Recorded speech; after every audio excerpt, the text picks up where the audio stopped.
Hello, welcome to the show. Let's talk Raw.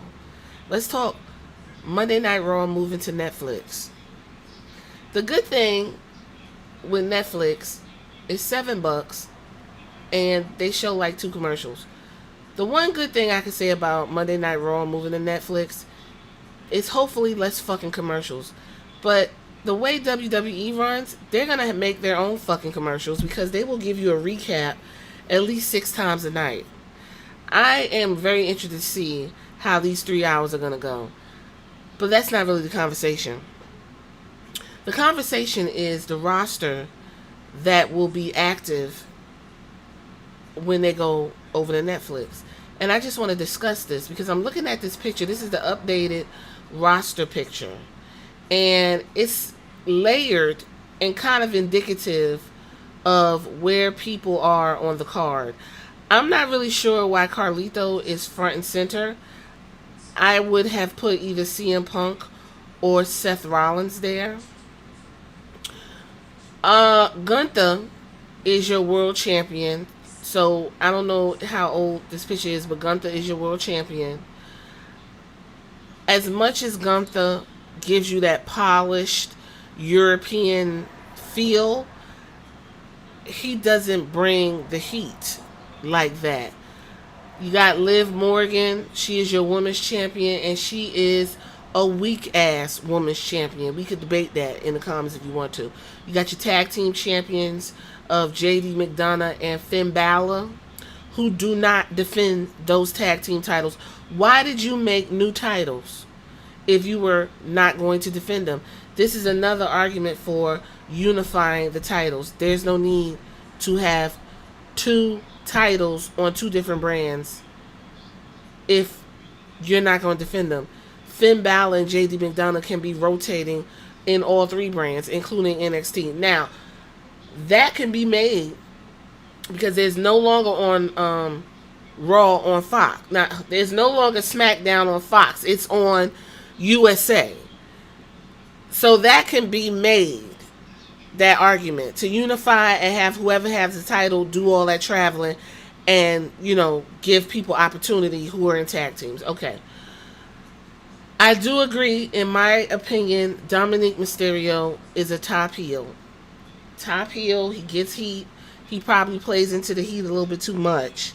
But he is doing some of the best work since his daddy gave him the baton and he's running with it. Carlito is useless. I'm not really sure how long they're going to go with this. Okay, yes, see, that's all Carlito does.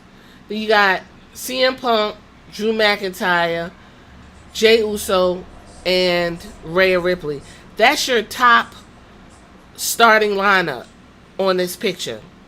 And I'm going to agree with it. Damian Priest is on there too. I'm going to agree with that.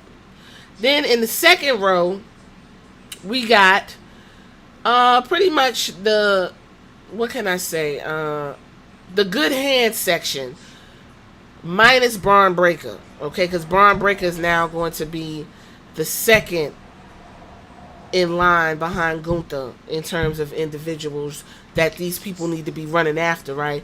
Then you got Sami Zayn, who already called out Gunther. You got Ilya Dragunov. You got stiff ass Sheamus, big doofy ass Braun Strowman, R-Truth and his dementia, and in the middle is The Miz. And I'm not mad about that. The Miz is very decorated. He's a good hand. He's whatever you need him to be. Then you got what is his name again? I keep forgetting this dude's name. The big dude that be squishing everybody who's out with COVID, and I hope he pulls through that COVID. It ain't nothing to play with.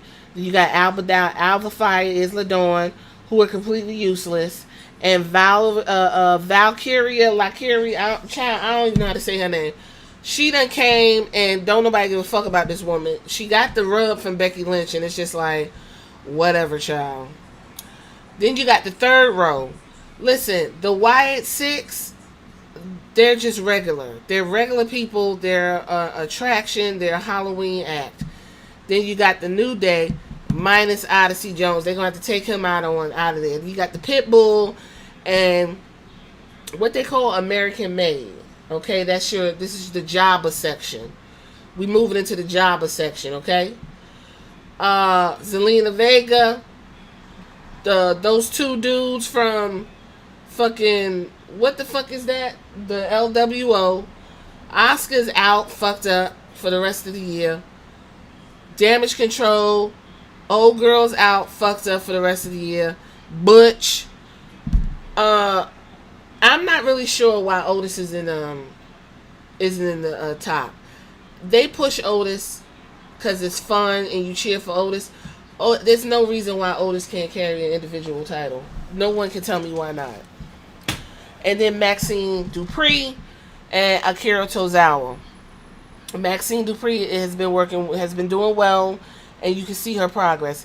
Then we got Kiana James. This woman has been missing. I put out a APB not too long ago. I'm trying to find out where she's at. Then we got Natalia. That's the mama hen, a good hand. We got the Big Dick Crew right here. Okay. Then we got Kiana James and Katana Chance. They're there for, you're never going to see them. And then we have the absolutely terrible stable of, what the fuck are they called? The TikTok motherfuckers. I done forgot. This isn't a strong stable going into Netflix.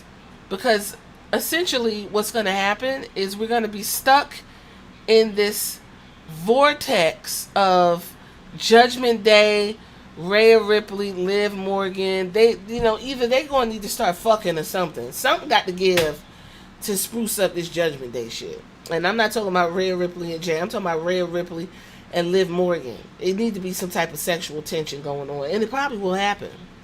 Now, if it was the other regime, it would guarantee lesbian action would have taken place because he was already pushing that subliminally. And y'all probably didn't even know it. Okay? Then you got your jobbers and shit. Real heavy. And that the rest of the roster is a bunch of losers. Like, there's no one, honestly, credible to step to Gunther, to step to Braun Breaker. Everybody on this damn panel are chumps. And it's really crazy. This is not a strong roster. And now I see why the old regime had let's say the McMahon was running this and he got the Netflix thing. I guarantee you would have had Undertaker there.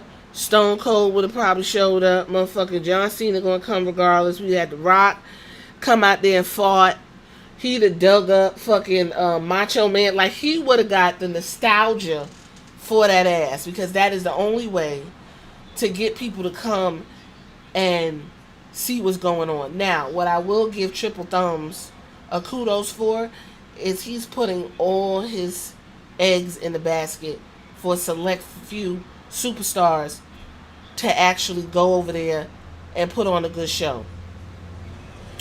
I just don't think, without commercials and commercial breaks, these folks can't really hold no 3 hours straight over there on Netflix. It'll be interesting to see. I can't wait to see that first show, because it's going to tell me all I need to know.